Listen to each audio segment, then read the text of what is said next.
बिस्मिल्लाहिर्रहमानिर्रहीम। अस्सलामु अलैकुम वरहमतुल्लाहि वबरकातुहू। आज के हमारी वीडियो का उन्वान है हकीकी बेवकूफ़ कौन, और एक दाना बच्चे का अजीब वाक़या। हारून रशीद के ज़माने में एक मजज़ूब थे। उनका नाम बहलूल मजज़ूब था। हारून रशीद उनसे मजाक कर लिया करता था, लेकिन हंसी में कभी बहलूल बहुत पते की बात भी कह जाते थे। एक दिन बहलूल हारून रशीद के पास गए। उसने उन्हें एक छड़ी दी और कहा, बहलूल, ये छड़ी मैं तुम्हें दे रहा हूँ। तुम्हें जो शख्स अपने से ज़्यादा बेवकूफ़ नज़र आए, ये छड़ी उसे दे देना।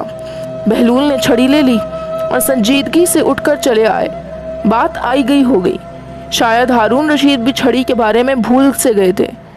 काफ़ी अरसे बाद हारून रशीद सख्त बीमार हो गया। बचने की उम्मीद न रही। तबीबों ने जवाब दे दिया।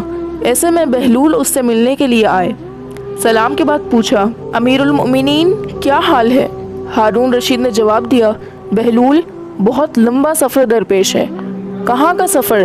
बहलूल ने पूछा। आखिरत का सफ़र, हारून रशीद ने कहा। बहलूल ने निहायत सादगी से पूछा, अमीरुल मोमिनीन, वापसी कब होगी? तुम भी अजीब हो बहलूल, भला आखिरत के सफ़र से भी कोई वापस हुआ है? बहलूल ने यह सुनकर हैरत जाहिर की और बोले, अच्छा, अब आप वापस नहीं आएंगे? नहीं, इस सफ़र से कोई वापस नहीं आता। इस पर बहलूल ने कहा, तो फिर आपने इस सफ़र के लिए कितने हिफाजती दस्ते रवाना किए हैं, और आपके साथ कौन कौन जाएगा? क्या क्या हिफाजती इंतज़ामात होंगे? हारून रशीद का मुंह बन गया।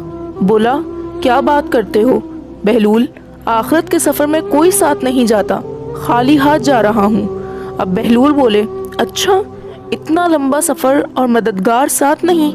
फिर तो ये लीजिए अपनी छड़ी, ये अमानत वापस है। मुझे आपके अलावा कोई इंसान अपने से ज़्यादा बेवकूफ़ नहीं मिला। आप जब भी छोटे सफ़र पर जाते थे तो हफ्तों पहले उसकी तैयारियां शुरू हो जाती थीं। हिफाजती दस्ते आगे चलते थे, खुद्दाम साथ होते थे, पूरा लश्कर साथ चलता था। लेकिन इतने लंबे सफ़र जिससे वापसी भी नहीं होगी, आपने कोई तैयारी नहीं की। हारून रशीद ये सुनकर रो पड़ा और कहा, बहलूल, हम तुझे तो दीवाना समझते रहे, आज पता चला तुम्हारे बराबर का तो कोई अक्लमंद नहीं। एक दाना बच्चे का अजीब वाक़या। आलमगीर रहमतुल्लाह अलैह के ज़माने में एक नवाब का इंतकाल हो गया। उसका छोटा बेटा था। एक वज़ीर चाहता था कि बच्चे को बादशाह की जगह बिठाए, और दूसरे लोग चाहते थे कि कोई और बैठ जाए। इनमें इख्तलाफ हुआ। फिर ये तय पाया कि आलमगीर रहमतुल्लाह अलैह के पास जाकर मशवरा करेंगे। रास्ते में वज़ीर बच्चे को मुख्तलिफ सवालात के जवाबात समझाता रहा। जब करीब पहुंच गए तो बच्चे ने कहा कि आपने जितने सवालात के जवाबात सिखाए हैं, अगर बादशाह उनके अलावा कोई और सवाल कर ले तो क्या जवाब दूं? उसने कहा, जिसने ये सवाल तुम्हारे जहन में डाला है वही ऐन वक्त पर तुम्हारे जहन में इसका जवाब भी डाल देगा। खैर, वहाँ पहुँचे तो आलमगीर हौज़ में पैर डाले हुए बैठे थे। वज़ीर ने सूरत हाल बयान की तो बादशाह ने कहा, ठीक है, लाओ बच्चे की आजमाइश कर लें।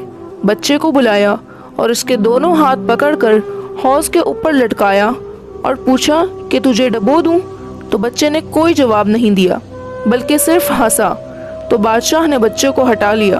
फिर बच्चे से पूछा, तुमने कोई जवाब नहीं दिया और हंसे? तो बच्चे ने जो जवाब दिया वो चांदी की तख्ती पर आबिज़र से नहीं, बल्कि लौह क़लम पर नक्श करने के काबिल है। बच्चे ने कहा, हुजूर जहाँ पनाह, आप इतने बड़े बादशाह हैं कि अगर किसी का एक हाथ पकड़ लें तो वो डूब नहीं सकता, जबकि आपने तो मेरे दोनों हाथ पकड़ रखे थे, मैं कैसे डूब सकता था?